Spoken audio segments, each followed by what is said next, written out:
कहानी की शुरुआत में हम देखते हैं कि एक जेसन नाम का आदमी लकड़ियां काट रहा होता है। तभी उसे लगता है कि उसके पीछे कोई खड़ा है। उसके आसपास कुछ आवाज़ें आ रही है। जेसन इधर उधर देखता है लेकिन उसे कुछ भी दिखाई नहीं देता। तभी उसके पीछे से एक आदमी वार कर देता है।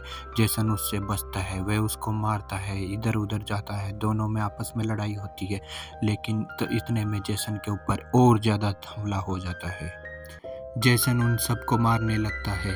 इसके बाद एक और आदमी वहाँ पे आते जाते हैं।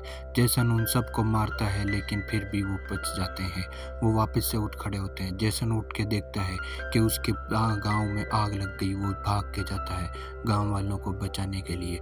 गांव वालों के ऊपर भी उन्हीं लोगों ने हमला कर दिया था।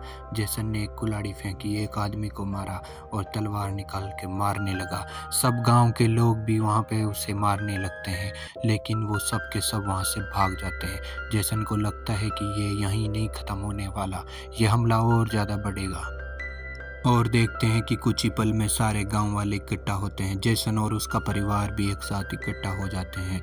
उन्हें लगता है कि ये हमला रुक गया है, लेकिन असल में ये हमला रुका नहीं था। वो सब रात को बैठ के उसके बारे में चर्चा करते हैं कि देखते हैं अगले दिन वो वहाँ से निकलते हैं। जेसन फिर से लकड़ियाँ काट रहा होता है। उसे वही दिमाग में चलता है कि कैसे कल उसके ऊपर हमला हुआ था। वो बार बार उसी चीज़ को याद करता है कि उसके गांव अभी भी सुरक्षित नहीं है, कभी भी हमला हो सकता है और ये लोग फिर से लौट सकते हैं।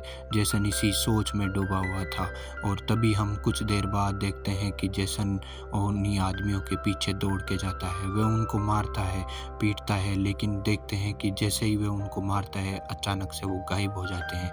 ये आम आदमी नहीं थे, ये कुछ और ही था। जेसन कुछ समझ नहीं पाता कि आखिर ये सब क्या हो रहा है। जेसन एक घर के अंदर जाता है। वो देखता है कि एक आदमी ने उसके परिवार को पकड़ रखा था।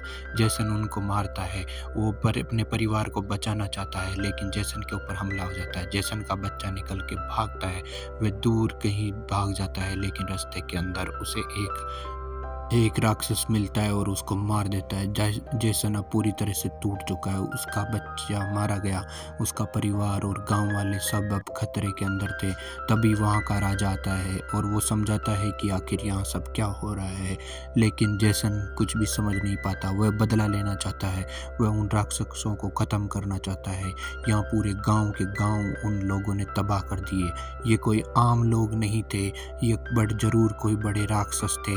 जेसन उन सबको मारने के लिए दूर जाता है। वह बदला लेना चाहता है।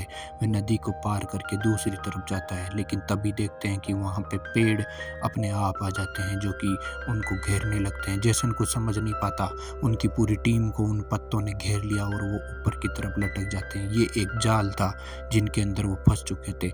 तभी हम देखते हैं कि वहाँ पे कुछ महिलाएं आती है जो कि जेसन और उन सबको पकड़ लेती है।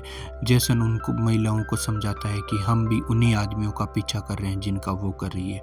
वो लड़कियों को आराम से इसके बारे में समझाता है और खुद को तलवार फेंक के अपने आप को वहाँ से उस जाल से बचाता है। फिर वो नीचे उतरता है और उन लड़कियों से बातचीत करता है। वो भी उन्हीं आदमियों को मारना चाहती है। उनके परिवार को भी उसी तरह ख़त्म कर दिया जैसे जेसन के परिवार को। जेसन और अब वो सब मिलकर इस चीज़ का बदला लेना चाहते हैं। वो आपस में मिलते हैं और उन्हें छोड़ देते हैं। सब के सब नीचे उतरते हैं और एक परियोजना बनाते हैं कि कैसे हम उनको मार सकते हैं। वह लड़की जेसन के पास जगह देती है उसे रात को रोकने के लिए और बताती है कि कैसे उन सब लोगों ने इनको इस तरह से बंदी बना के ले जाते हैं और वो राक्षस उनका यूज करते हैं। जेसन और उसके के सारे लोग एक परियोजना के तहत उन राक्षसों के बीच जाते हैं और वहाँ से अपने परिवार को और गांव वालों को बचाने के लिए जाते हैं। तभी जेसन